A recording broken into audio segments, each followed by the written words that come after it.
Good evening and welcome to the Data Privacy Week, Baltimore WordPress Meetup for January 24th, 2023. The Baltimore WordPress Meetup is an informational meetup. Please use the information, products, and services that we show at your own risk. Just because we show a website, plugin, theme, or anything else is not an official WordPress endorsement of that item. Keep it family friendly, as most of us are attending from home. The Baltimore WordPress Meetup does our best to follow the community standards. That means if you break any of these rules, I will boot you from the meeting. No spamming or spammer-like behavior. We have people of all different backgrounds and skill levels, so no judgment for those who are at different levels than where you are at, and generally don't be a jerk. I'm Jen. I'm a WordPress developer who's been building and managing WordPress sites for over a decade. I've built, remodeled, cleaned up, fixed, added functionality, and done security work on hundreds of sites over the years. And I have taken over organization of the Baltimore WordPress Meetup. If you are looking for help outside of Meetup times, please visit my website at enfira.com/help. Some quick administrative items before we get going. We will use the Zoom chat for questions and to queue people up. So please go ahead and find your Zoom chat and open it up. We start with everyone muted and everyone's cameras turned off. And that way we don't have to worry about people who have less than ideal internet connections because they won't have to worry about extra video streams showing up. And of course, no one knows everything, but we'll do our best to try and help people out. Now, because this particular meetup covers privacy law, it's very important that we start with a disclaimer. This is general information. I am not a lawyer. This is not legal advice. Now that that's out of the way, as an overview of what we'll be discussing tonight, it will be what kind of demand letters businesses are receiving, what you don't know can hurt you financially, what international laws affect your website, what US laws affect your website, what kind of terms of services that you've agreed to affect your privacy policies, why you shouldn't talk to a business attorney about internet privacy law, and what kind of attorney you should ask about internet privacy law. And of course, we will briefly discuss how to actually build a privacy policy that complies with the appropriate laws. So the first thing we're going to address is an ongoing trend. This trend has been going for over a year now, and businesses are receiving these kind of letters. Typically, it says something like, to whom it may concern. My name is removed, and I'm a resident of somewhere in California. I have a few questions about your process for responding to General Data Protection Regulation, GDPR, data access requests. And it continues to ask about various GDPR protections and whether they would apply to someone in California. So what should you do if you receive one of these? Well, first, don't panic. Read through your existing privacy policy for answers to their question and make sure that your privacy policy actually does cover it. In your privacy policy, it should both list out what protections people have and exactly to whom those protections apply. And then just reply with a link to your privacy policy. Financial risks of privacy violations. Different laws come with different fines, and depending on the law, what you don't know can hurt you quite a bit. On some laws that are currently in existence, fines can reach $2,500 to $7,500 per website visitor. Over a dozen states currently have legislation in progress for privacy laws. New privacy laws are being passed literally every year. There are 6 that go into effect in 2023. And some of the new laws will actually include funds being allocated to actively find and prosecute violators. So these are some important things to worry about. Now, for privacy laws in the US, as of January 2023.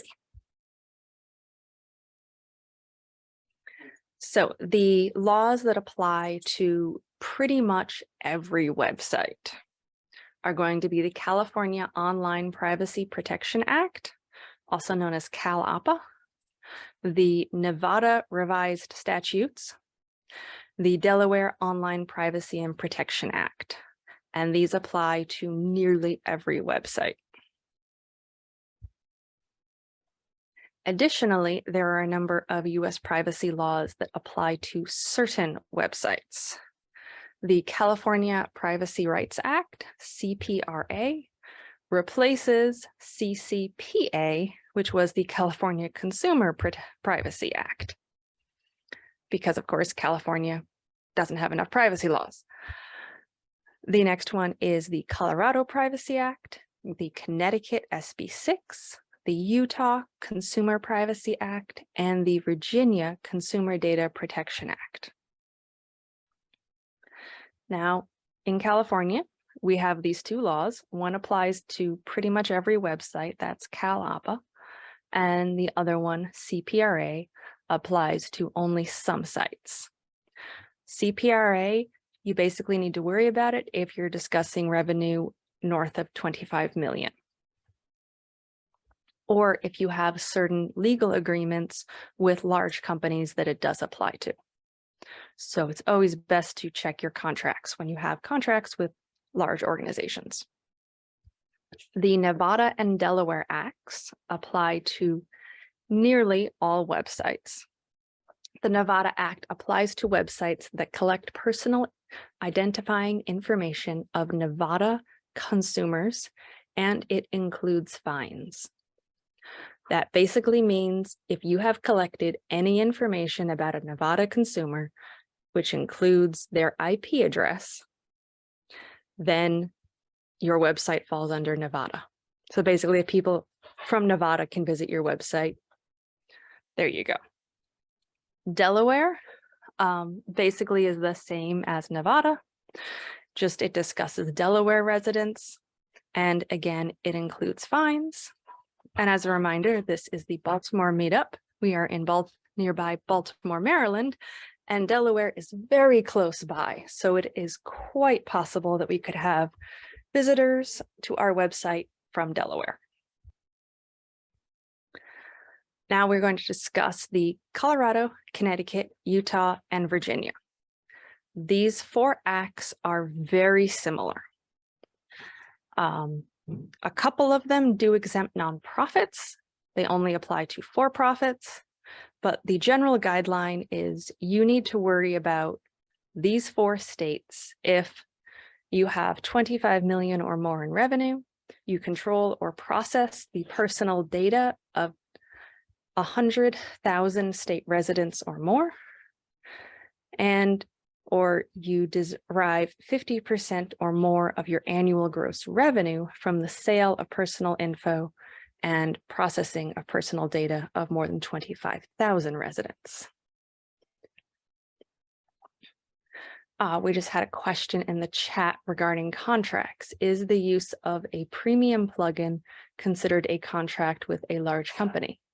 The answer is you should read the terms of service that you agreed to when you purchased the plugin for the answer to that question, because it will depend on the terms of service that you agreed to.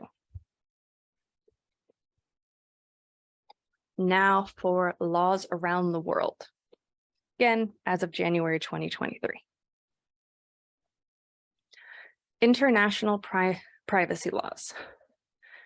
the General Data Protection Regulation, or GDPR, from Europe, the Personal Information Protection and Electronic Documents Act, or PIPEDA, from Canada, Quebec Bill 64, also from Canada, and the Australia Privacy Act of 1988. So GDPR, you've probably heard of, at least in reference, is a large privacy law out of the European Union, and it is extraterritorial, which means that if you have traffic from the European Union, then yes, it does affect your website here in the US. Now, are they going to come after really small potatoes? Probably not, unless someone makes a complaint. So going back to those demand letters, if you were to receive a demand letter and you did not reply, someone might make a complaint, and in which case their regulatory authority would come after you. It applies if you offer goods or services to EU residents or monitor the behavior of EU residents. So basically, if your website receives traffic from Europe. Canada has both Personal Information Protection and Electronic Documents Act, as well as a Quebec-specific law. The Canadian privacy laws are extraterritorial, so they do affect US websites. The US does get quite a bit of visitors from Canada, less so since COVID, but we do still allow Canadians in for travel and visiting. So basically, it applies, the overall Canadian law applies if you collect Canadian personal information during the course of commerce. So the overall Canadian law basically applies if your website sells something, including services. Your website does not need to be e-commerce. It just needs to be for the purpose of business. The Quebec law applies if you collect any PII while carrying on an enterprise. And that could be any enterprise, for-profit, not-for-profit. So that will apply to the vast majority of websites. Australia Privacy Act of 1988 is significantly more narrow than the previous international laws that I've talked about. It focuses on those who do business in Australia, goods and services. So for many websites, the Australia Act will not apply, as probably not selling goods and services to people in Australia. For further reading, and I will include this link in the chat as well as in the email after this meetup, there is a great article from Termageddon on the 6 new privacy laws that go into effect in 2023. Now talking about tools and terms of service that require privacy policies. So many tools and scripts, when you start using them, especially if they collect information about your website visitors, such as analytics or heat map software, these tools require that you disclose their use in your privacy policies. Some of them even have specific language that you are supposed to use. And if you use the tool and you do not disclose that you are using it, that's actually a terms of service violation of those analytics providers. So it is important to actually check over all of those terms of service that you have agreed to. I can tell you that Google Analytics does specifically state in their terms of service that you need to disclose their use, and they have specific language that they want you to use. Now, speaking of Google Analytics, there is Google Universal Analytics, which will be ending this year in June, and there is Google Analytics 4. Google Universal Analytics, which is the one that is ending soon, is not GDPR compliant. which means that it is a violation of European Union law to use it to monitor people from the European Union. So far, Google Analytics 4 is an unknown. It hasn't been tested in court, although many people have said that it is significantly more privacy compliant, but until it really gets tested in court, we won't know. Now, how do you get a privacy policy? So the first option is to hire an attorney. You do not want to go use a general business attorney. General business attorneys are great for lots of general business needs. However, they generally don't know anything about online privacy law because it is a very, very niche area of the law. And it is changing quite regularly, as we pointed out with 6 new laws. An example of general business attorneys that don't really know anything is if you go look up most attorneys' websites, they don't even have a privacy policy, which means they're in violation of several laws. If you do want to get an attorney to write up a privacy policy for you or to review a privacy policy created by an available online generator, you should specifically look for one who is IAPP certified. That is the International Association of Privacy Professionals. These are people who are accredited and are actively keeping up to date on international privacy laws and their changes. Now, a budget-friendly way to get your privacy policy is a company that I use, Termageddon. Termageddon, the president is Donata, and I'm not even going to try to pronounce her last name because I always screw it up. She is a licensed attorney, certified information privacy professional, and very exciting, the chair of the American Bar Association's e-privacy committee. She literally provides input and feedback on both national and international privacy laws. She is extremely active in this space and very highly respected. So the reason why we recommend Termageddon is because Donata writes the policies, writes the frequently asked questions, writes the blog posts providing new information about laws, and that is just a great endorsement for their program. So the other reason is Termageddon policies are regularly updated.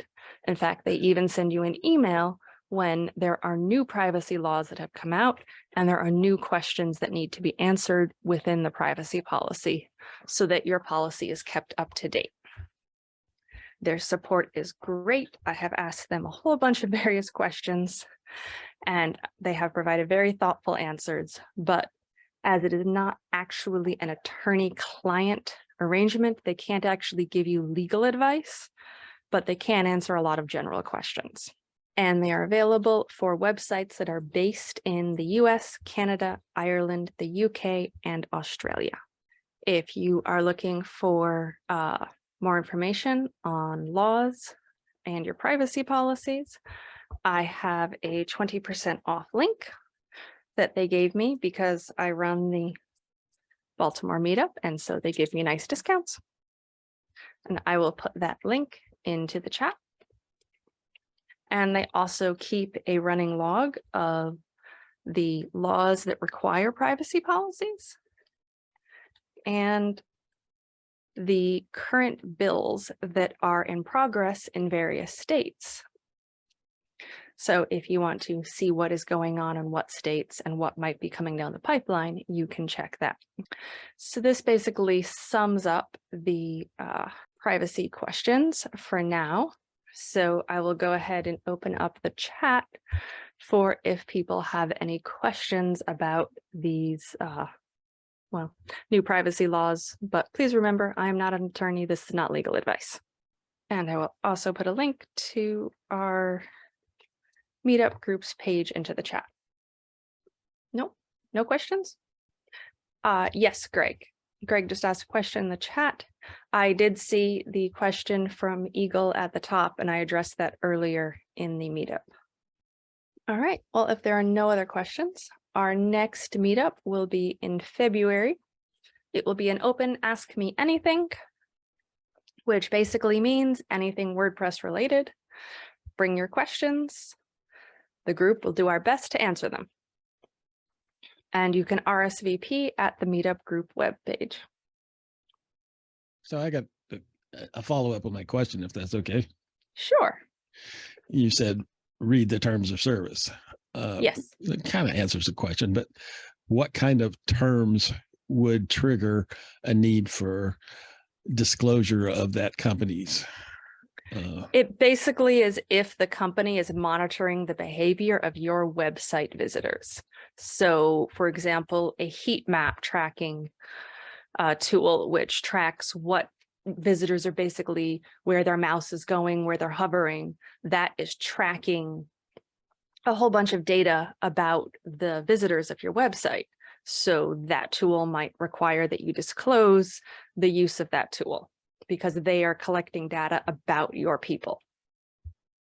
So that would probably include any of the plugins that are using the freemium payment method, because those freemium plugins require that you allow them to collect data about whatever. I don't know what kind of data. So it depends on exactly what data they are collecting. So again, it is best if you either check their terms of service or if you contact them. Sure. Okay, I got it. But I'm it's getting sticky. So much fun. Yes. Thank you. All right.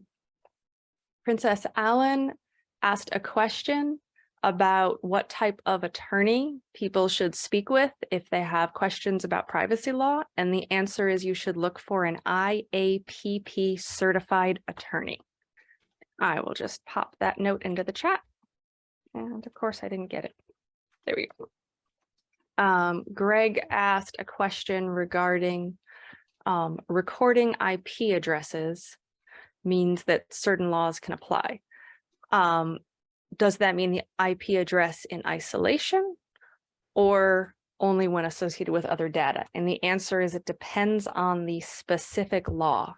Some of the laws say that the IP address alone is sufficient information to identify, but not all of them. And no, I don't happen to know off the top of my head which law is which. Were there any other questions? Yes, I have a question. I'm just trying to type it in. I'm just sending it right now. Thank you. All right. When you say if you are selling things on the website, you sell CDs on your website, but they are purchased by sending a check through the mail and filling out a paper form. Yes, you are basically advertising goods for sale. So that is a website advertising good for sale. So for example, you could be a car wash website and be advertising your car wash for sale. You have to purchase it at the point of purchase. You can't purchase anything online, but the fact that it is selling, that means it's offering goods for sale. Okay, so if that's the case, then we what are we supposed to be doing then exactly? Just we're selling things, so we are collecting people's data even through the paper, through a mail form, regular mail, old-fashioned mail. So it depends on what information the website collects. Do you have a form on your website that people fill out to indicate interest? Well, there's a form where they can fill out what CDs they like and how many, and then they put in a total for the price that they're going to write the check for, and then they mail their check back to the person who. Essentially, you are performing commerce on a website. Okay. Yeah, I understand. I just wondered if it made any difference that we're not doing it through an online collection versus a mail, something that's being mailed through the mail. But I just wondered. But we are collecting people's names and addresses and. Yes, you're collecting a bunch of personal information about them Okay. in the course of commerce. Okay, so that just means that we disclose that we're connecting, that we do sell CDs on the website in addition to using Google Analytics and offering some, we also do Amazon Smile. Which you won't be doing for much longer because that's ending. Yeah, that's what I heard. Yeah. So again, different laws have different definitions of commerce and what specifically needs to be done. I would say for your website, you need both a privacy policy and a terms of service. But again, I'm not a lawyer. This is not legal advice, but that I would say that your website needs both a privacy policy and a terms of service, and that you should get those in place. Yeah, we do have them. We do have a privacy policy, and we did put it together ourselves. But it's okay. I just want to make sure that it's covering. I'm not sure if it covers the CDs, but I'll just make sure that it does. Yes. But so if you actually look up the various laws, such as the Nevada and Delaware laws, they actually itemize out a whole bunch of information on exactly what you have to disclose in your privacy policy and how it needs to be disclosed. Okay, and that link, well, where we can read these laws, did you give us a link for that, or was that something that's separate of the term again? So there's not actually going to be a link. Okay, you just have to look the law. The law is a long, complex document. You need to go to the state's website in order to actually get the individual states and provinces and countries and all that fun stuff. You have to go to their sites. Again, that's part of why I recommend using Termageddon, is because they have all of this. They basically ask you questions and then you provide answers, and the system figures out what content needs to be written out based on the laws. Okay, I see. Okay, I understand. That's why I personally use, I use them I recommend them to all my clients. Because I have had several actual business attorneys go through it, and just they have been floored with how comprehensive it is. Okay. All right. That's important to know. So thanks a lot. Yes. Well, if you do want to look at it some more, again, 20% off link. Everyone can always use saving a few bucks. But honestly, I mean, you attempting to duplicate what you can get done in half an hour with them, you're probably going to spend 10 hours. So, yeah, I see what you mean. It's way more than people have really understood. So thank you. Yes. Okay. All right. Next question is, if your privacy policy, do you need to include all plugins, cookies, etc.? And if the website includes a confirmation button that people confirm that they are okay with the terms of service indicated, is the website in compliance with privacy laws? It depends on your terms of service and your privacy policy whether or not you are in compliance. If people agree to the terms, but the terms are not legal, then no, you are not in compliance with the law. In general, if you are doing e-commerce, then you should definitely have a check mark that requires people to accept your terms of service and privacy policy.